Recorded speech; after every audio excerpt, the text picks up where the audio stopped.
So I was trying to tell you something about non-poet speakers.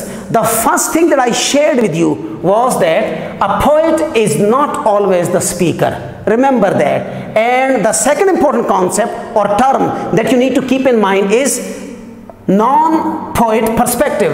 When a poet is not the speaker and he is writing the poem in such a way that a character is speaking in the poem, this is called as non-poet perspective.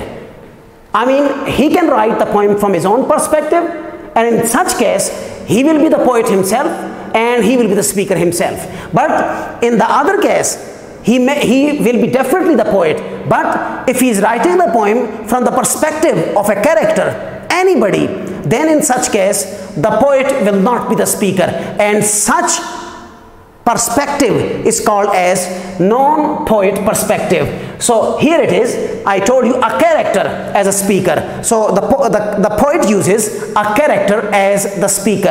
And the next thing is, it is not always a character, a human being who is the speaker. Sometimes poets write such poems in which an inanimate thing, a non-living thing, can also function as a poet. There are some poems written by different poets in which mountains speak, for example, in which rivers speak, for example, in which a flower or a tree speaks, for example. So in these poems we can say that inanimate things have been converted into speakers. Personification is definitely there, but apart from that, there are also the types of poems in which the poets are not the speakers. That is something that you need to keep in mind.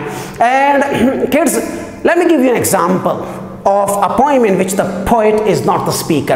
And I will take an example from the second year. There is a poem in the second year written by William Blake, the foremost romantic poet in English literature. So he wrote a poem, The Schoolboy. But the very title is revealing, The Schoolboy. And the opening lines, if I remember them properly, go like this. The character, the speaker says, I love to rise in a summer morn, when the birds sing on every tree, the distant huntsman winds his horn, and the skylark sings with me. Oh, what sweet company! But to go to school on a summer morn, oh, it drives all joy away. Now you can clearly see that the speaker of the poem is talking about his dislike for going to school. It's not the poet William Blake who is the schoolboy. It means there is a character, a schoolboy who is expressing his emotion. This is a poem in which, an example of a poem in which the poet is not the speaker, rather there is a schoolboy, a character, a non-poet perspective. So the poet is speaking from the perspective of a schoolboy. So this is how, poets use different perspectives, not personal perspectives, perspectives of other characters, and thus speak through them. They put themselves in the boots of the other people and then speak for them. So this is an exemplification of what we call as non-poet perspective, and I have given you a single example. The next thing that I would like to share with you is the concept of dramatic monologue. What is a dramatic monologue? Dramatic monologue is a type of poem in which, as I have discussed, in which the speaker is not the poet, rather there is a character who speaks, and if there are other characters, they only listen and they do not respond. So because it's monologue, I mean the speech of a single character. So traditionally, a poem in which the poet is not the speaker is called dramatic monologue. And this poem, The Schoolboy, that I just quoted, William Blake's poem in second year, this is also a dramatic monologue. So traditionally, not always, to be very honest with you, not always, traditionally, the poems in which the poets are not characters, so the poets are not speakers, rather there are characters who speak, such poems are called as dramatic monologue. A single character as a speaker.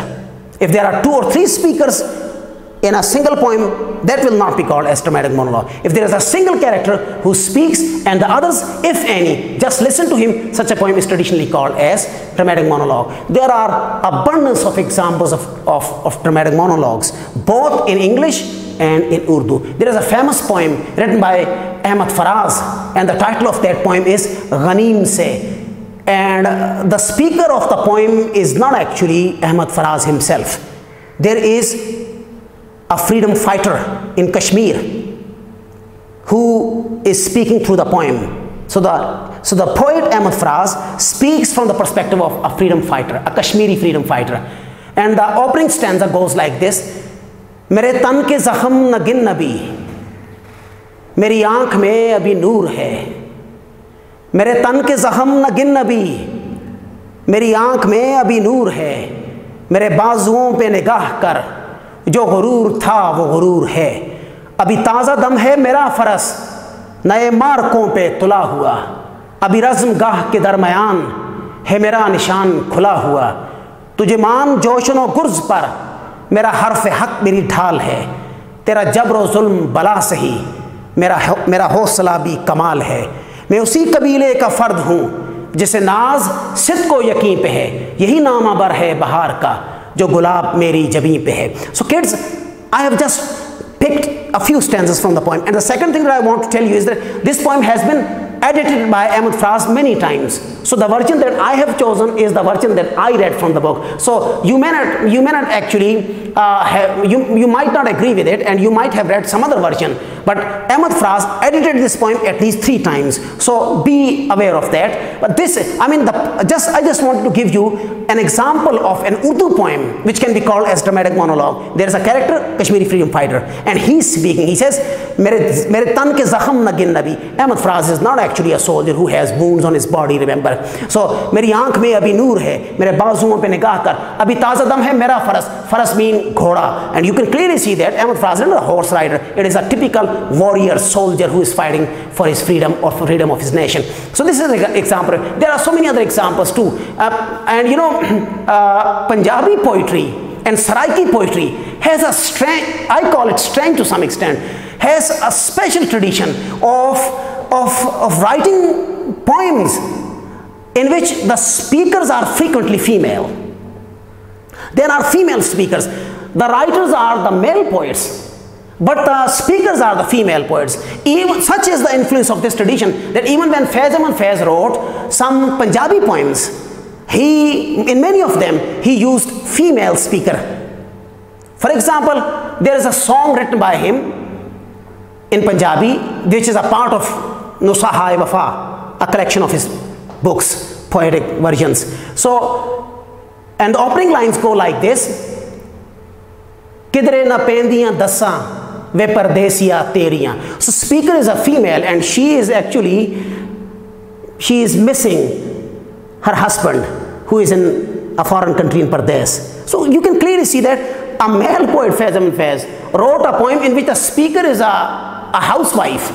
This is a striking tradition in Punjabi poetry. Even some of the best Punjabi poetry written, they are through the mouths of the female speakers. And if you talk about Bhulle Shah, even Ghulam Farid, they wrote their poetry in many of their poems are written in such a way that the speakers are not they themselves, the poet themselves, rather they are female. I could quote a lot of examples, but that's not actually the requirement of my lecture, and perhaps that's not relevant to your level. So this is something that you need to keep in mind. Saraiki is also full of, and many songs sung by the famous singers, the Saraiki songs, they are actually southern Punjab songs, remember. They are full of such examples where the speakers are females. So this is something really, striking for me. When I got for the first time familiar with the Punjabi poetry and also with Saraiki poetry, I realized that a lot of their poems, frequently,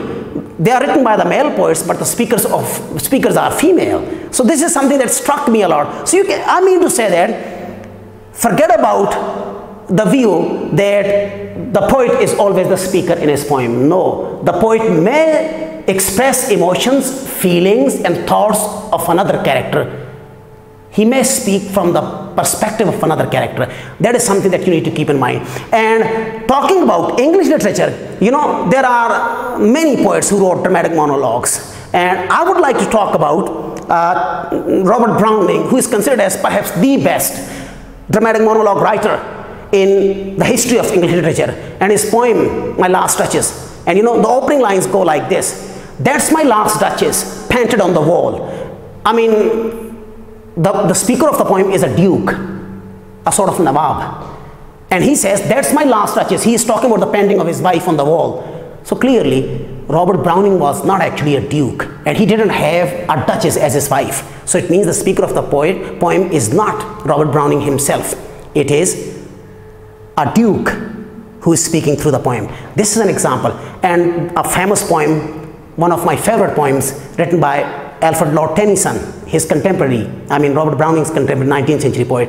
He also wrote many dramatic monologues, and one of them is Ulysses. Let me try to recall the opening lines of that poem. And the opening lines go like this: "It little profits that an idle king," see, an idle king. "It little profits that an idle king, by this still hearth, among these barren crags, matched with an aged wife, I meet and dole unequal laws unto a savage race, that hoard and sleep and feed and know not me." The speaker says, I, the king, I'm not enjoying my life. "It little profits that an idle king," I'm an inactive king. So clearly Tennyson was not a poet. The speaker of the poem is not the poet. It is a king, Ulysses, and he was a great, mythological character, Greek legendary character, and his other name was Odysseus. So these are some of the examples of what we call as dramatic monologues. I hope you've got my point. So this was the point. And next thing that I want to discuss with you is importance of recognizing the voice. Remember kids, it is absolutely important for readers to recognize the speaker. If you don't know who is the speaker of the poem, how can you understand the poem itself? If you don't know it is a schoolboy who is speaking, it's a king who is speaking through the poem, it is a Kashmiri freedom fighter who is speaking through the poem. If you don't know, it is actually a duke who is speaking through. How can you understand the poem? So basically, understanding the speaker of the poem is indispensable, is absolutely imperative, it's absolutely necessary. You cannot understand the poem unless and until you identify, you recognize the voice, the speaking voice, the speaker. That's why I have given you this concept of speaker, so that you could always try to determine who is the speaker of the poem before you can really understand a poem. This was our discussion of speaker or speaking voice. I hope that you have got everything very clearly. And then, as is our tradition, I can call that I always ask critical questions at the end, and here are two general critical questions and one very special critical question. The first one is, what is the importance of the structure of a poem in relation with the theme and impact of a poem? How can structure of the poem play a role in highlighting the theme of the poem? Can the structure of a poem impact, influence, affect the readers? That's the first critical question. Think about it. Maybe consult internet, carry out research, talk to the people that you know, seek guidance from them, seek knowledge, and come up with some answer. What is the importance of structure of a poem in relation with the theme and impact of the poem? So I just told you the theme of a poem can be highlighted by structure of the poem, and the structure of a poem can impact the readers or the listeners. But how? Just discuss it, elaborate it to some extent. The next question is, why do poets use non-poet perspectives in their poems? Why the poets are not the speakers in their poems? Why do they use non-poet perspectives in their poems? What functions may be performed by the speakers other than poets? That's clear.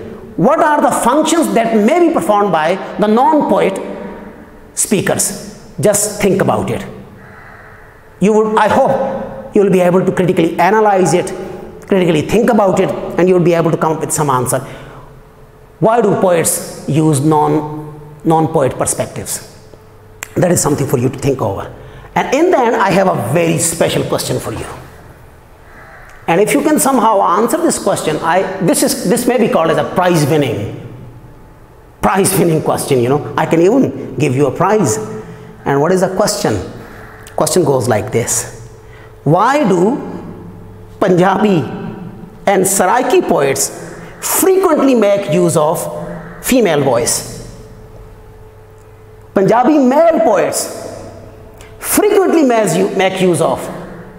Saraiki male poets frequently make use of female voice, female speakers. Why? What's the reason? Why there is this consistent tradition of using female speakers in the poem written by the male poets? I hope you would be able to find out the answer and share it with me. Thank you very much. That's it.